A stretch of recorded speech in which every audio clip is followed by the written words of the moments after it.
오늘의 주제는 남편 바람 잡을 때 자주 하는 실수 세 가지. 많이 하는 실수야. 늘 바람이라는 거는 표어를 늘 생각하시라고. 우리 옛날 7, 80년대 표현인데 꺼진 불도 다시 보자 있었어요. 꺼진 불도 다시 보자. 꺼진 불 다시 봐야 되는 거거든.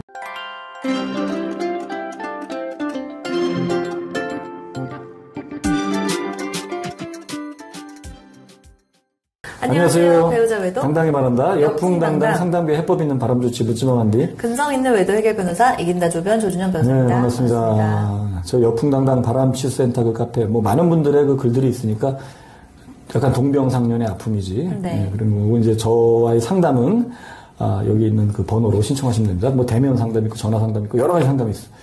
자기 이제 편한 걸로 하시면 돼요. 지방에 계신 분들은 전화 상담으로 전화로도 충분히 의사 전달이 돼요. 그렇죠. 전화 상담이 비율이 한 60% 돼요. 대면이 한 40% 변화가 많어. 그래서 코로나 때도 엄청 상담이 끊이지 않았던 게 전화 상담을 하니까. 맞아요. 제가 표준말 쓰고 잘 이렇게 또박또박 말 잘해요. 치매 걸리면 안 돼. 치매 걸리면 끝나는 거야. 조심해요. 늘. 근데 이게 치매가 안 걸려. 늘 이걸 하루에도 수많은 분들이랑 상담하고 기록하고 그럼요. 이 히스토리 다 보고 치매가 걸릴 수가 없어요. 아, 진짜. 머리가 좋으시잖아요, 또. 그러니까 순발력이 있다는 얘기는 많이 들었지. 수학은 잘 못했어. 수포잖아. 문과머리구나, 문과머리. 수학은 싫어. 역사 같은 거 다 엄청 잘 기억하시죠. 인수분해까지 밖에 기억 안 나. 미분이 뭔지 모르겠어. 기억도 안 나. 역사 이런 거 다 깨겠지. 그런 거. 자. 남편 바람 잡을 때 오늘의 주제는 자주 하는 실수 세 가지가 있는데, 요거는 꼭 이제 염두에 두셔야 되기 때문에 남편 바람 잡을 때 자주 하는 실수 세 가지가 뭐냐면, 자, 첫 번째는 남편하고만 실갱이 하는 거. 요거 제가 많이 얘기하죠. 그쵸. 남편하고만 실갱이 하는 거 정말 하지 마시라. 아무 의미가 없다. 남편은요, 어차피 이미 깊은 사이면 어차피 아내한테 둘 중에 하나야. 꼬리 내리면서 반성하면서 잘못했다 그러면서 이제 빌고. 그쵸. 또 두 번째는 적반하장 뻔뻔하게 나오고 심지어 이혼 불사야 마음대로 해 그러고 막 지적질하고 꼬투리 갖고. 그러니까 뻔뻔하고 적반하장으로 나오거나 눈물 반성형으로 나오거나. 둘 다 의미가 없다. 왜? 어차피 그렇게 해놓고 계속 만나. 눈물 반성도 수습하려고 그러는 거야. 만나고. 그죠? 그러니까 남편이랑 실갱해가지고 제가 정리한 사례를 본 사례가 거의 없어요. 남편이랑 실갱해서 남편이 스스로 아내한테 미안하고 정말 이래서는 안 되겠다 생각해서 한 경우는 정말 없어요. 없는데 뭐 진짜 10건에 한 건 있을까 말까인데 깊지 않은 경우나 가능해. 그냥 약간 썸 타다가 들킨 거 뭐 이런 거 있잖아요. 그러니까 남편의 실갱하지 말고 상간녀를 쳐야 된다. 그렇죠. 남편이랑 실갱 해봤자 둘이 나중에 증거 확보된 거 보면은 둘이 그러고 나면 대화하면서 그렇지. 오늘은 또 뭐라고 아내가 바가지 긁었냐 이러면서 그렇지. 뭐 왜 이렇게 너처럼 잘해주는 남편한테 왜 그러냐 그러니까. 좀 뭐 양보하고 살아야지 그러니까. 그러면서 정 떨어지겠다 뭐 이렇게 긁는 소리를 긁어요 뒤에서 그렇지. 그런 아주 교활한 짓을 많이 하지. 그런 멘트까지 난 다 제가 상담할 때 다 알려드리지. 상담은 저 상담하잖아. 그렇게 했죠? 상간녀가 아마 남편한테 이런 식으로 코치할 겁니다. 남편이 오늘 저녁에 와서 이런 식으로 반응할 거면. 그러니까 똑같이 반응하고. 딱 맞았대. 뭐 다음날 아침에 나한테 막 간디님 쪽집기 남편이 똑같아. 그죠? 내가 그것들 뒤에서 무슨 짓 하는지가 다 보여, 다. 천리안이 있어, 천리안. 천리안, 오랜만에 듣는 얘기. 저는 하이텔 했습니다. 하이텔 아세요? 하이텔 알죠. 하이텔 천리안 유니트. 자, 그래서 남편하고만 실갱이 하는 거 안 돼. 상간녀를 쳐야 돼. 그리고 상간녀를 쳤을 때 이제 본색이 드러나. 자기를 공격할 때는 좀 부드럽게 대하는 경우가 있는데 상간녀 치면 그때 발끈발끈하면 진짜 그게 정답인 거야. 발끈할 때 그게 둘이 균열이 생긴 거거든, 상간녀랑.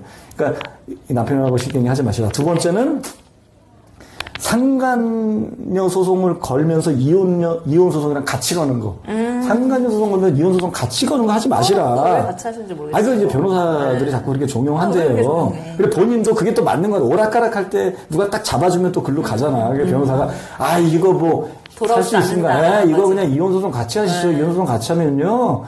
뭐 어차피 이기고요. 뭐 재산도 분할되고 위자료도 남편한테도 받고 상간녀한테도 받는데 또 상간녀 소송이나 이혼 소송 같이 하면 상간녀 소송 위자료가 높아집니다. 이렇게 높아지지도 않더만. 안 높아져요. 상간녀 소송만 해도 똑같아요. 근데 자꾸 그런 논리를 펴가지고 변호사 입장에서는 좋지. 지네들 돈 버니까 수임 2개 해가지고 사건 2개가 되니까 하지 마시라. 왜 하지 말라 그러면 지금 돈 때문이 아니라 돈이야 뭐 쓸 수도 있지만 이혼할 때가 아니야 아직은. 그쵸. 지금 일단 상간녀 쳐낸 다음에 해야지. 둘 갈라놓은 다음에 해야지. 지금 덜컥 이혼하면은 얼마나 힘든데요. 그리고 이혼은 소송 걸어서 상대방이 또 내 저기 배우자가 남편이고 딱 그 패를 받아가지고 또 반소로 같이 맞소송 걸어서 이혼으로 가면 어떻게? 그건 방법 없어요. 그러니까 뭐 오히려 이혼할 생각이 없었는데 이혼 소송까지 해야 남편이 겁을 먹고 돌아온다. 아이고, 이렇게 하는 경우도 있고. 그건 도박이야. 러시안 룰렛이야. 이거 총 이거 크다가 죽는다. 그러니까. 총알 잘못 하나 딱 잠겨.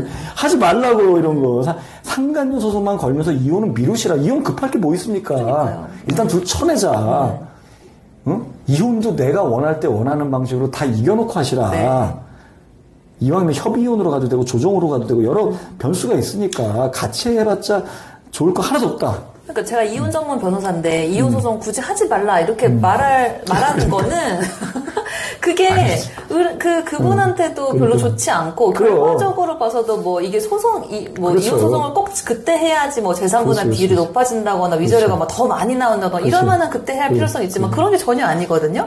오히려 결과적으로 보면 나중에 상간소송 한 다음에 그때도 정 이혼하고 싶으시면 뭐 협의해서 하면 되잖아요. 그때는. 조 변호사님은 원래 이혼 전문 변호사였지만 한 10년 전에는 이제 전향했잖아요.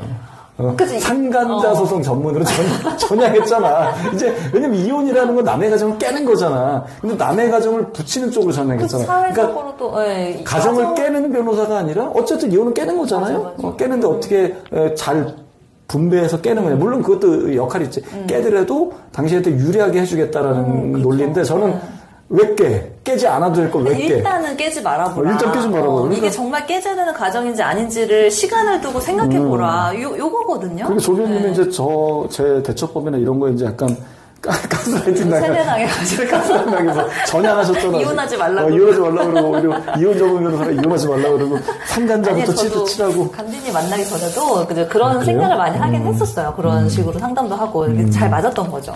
네. 어쨌든 같이 오는 건 하지 마시라. 네.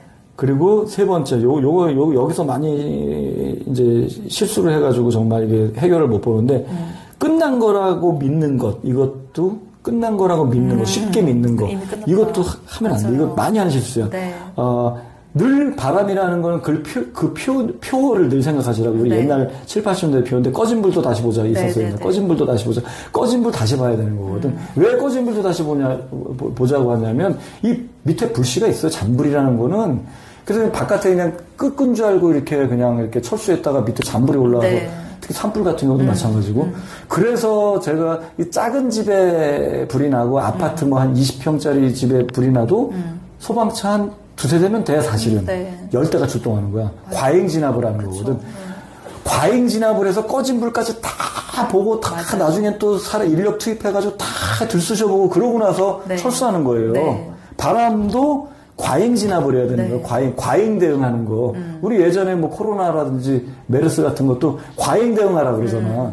미리 예방해야 되기 때문에 과잉 대응해라. 미리 예방 접종도 맞고 마스크도 막 매일 쓰고 다니고 모두 하고 손도 씻고 과잉 대응하는 거거든. 그리고 병에 걸리면 또 과잉 막 투여해가지고 한 방에 낫게 만드는 뭐 약이든 약물이든 뭐든 집중 치료로 들어가는 거거든. 그러니까 바람이라는 건 인생이 달린 일이다. 특히 내 인생이 달린 일이야. 이걸, 바람은 진짜 이 가정이 다 흔들려버리면 내가 무슨 삶의 의미가 있습니까? 그러니까 이거는 과잉 대응을 하시라고. 그래서 끝날 뻔하다가 다시 붙으면 더 심각해지잖아요, 문제가. 그래서 내가 이 정도로 대처했는데, 아니야, 더 해야 돼. 최대한 하시라고. 그래서 제가 소송 걸고, 박살내고, 각서받고, 그 다음에 또 경고하고, 소장 도착하고 나서 또 경고하고, 또 감시하고 경고하고, 박살내고, 감시하고 경고, 가족한테 해야 되고, 감시하고 경고하고, 직장에 해야 되고, 계속 하라는 거야. 근데 그냥 멈춰와 버리는 거야. 왜냐면, 끝났다고 자꾸 주장하고 남편이 또 일찍 들어오고 또 집에 잘하니까 거기에 혹해가지고 넘어가는 거거든. 절대 아니다. 안 돼요. 딱 정하자고. 그래서 제가 딱 이걸 딱 상담할 때 제가 딱 정해드려.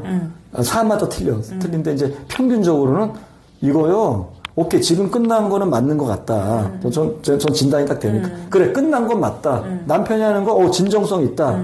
하지만 감시라는 건 뭐냐면 그냥 이게 겉 모습만 살피는 게 아니라 그렇죠.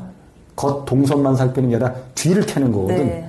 뭐 차에다 농기를 넣는다든지 블랙박스 본다든지 뭐 한번 미행을 한번 해본다든지 이 뒤로 캐는 거. 이 사람 모르게 하는 모르게 그 뒤를 캐는 그런 작업, 확인 작업, 감시 확인 작업을 3개월은 합시다. 3개월. 3개월 동안 해야 됩니다. 뭐 그래 매일매일 하는 거 힘들어. 그래 일주일에 뭐 한 두세 번은 기계적으로라도 뭘 계속 해라. 뒤를 캐라. 뒤를 캐서 3개월 동안 깨끗하면 진짜 끝난 거라고 저는 얘기하거든요. 뭐 약간 틀려. 어떤 스토리 들으면 요건 6개월은 가야 된다. 어떤 얘기 들으면 요건 한 달만 해보면 되겠다. 그건 이제 저한테 이제 상담 통해서 제가 다 진단이 되니까 그렇게 가야 된다.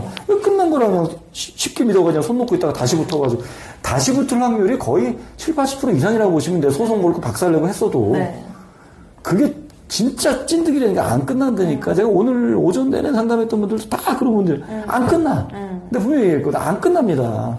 방심하고 있다가 갑자기 울면서 저한테 전화하는 거예요. 역시 안 끝났네요. 참네. 그래서 참 내가 귀신같이. 그럴 땐 정말 많이 무너지죠. 너무 안타까운 거죠. 그러니까 어쨌든 요거 남편하고만 실갱이 하지 마시라. 상간녀를 쳐야 된다. 그리고 상간녀 소송이랑 이혼 소송 같이 걸지 말라. 상간녀 소송만 걸고 이혼은 일단 미뤄라. 그리고 끝난 거라고 쉽게 믿지 말라. 꺼진 불도 다시 보자는 생각으로 최소 3개월 이상은 뒤를 계속 해봐야 된다. 딱 요 세 가지 명심하십시오. 자, 그렇게 하시고 저희 여풍당당 바르시된다. 거기에 뭐 제가 쓴 칼럼 많은 분들의 사연이 있어서 많은 활동 부탁드릴게요. 다음 시간에 또 봬요. 안녕.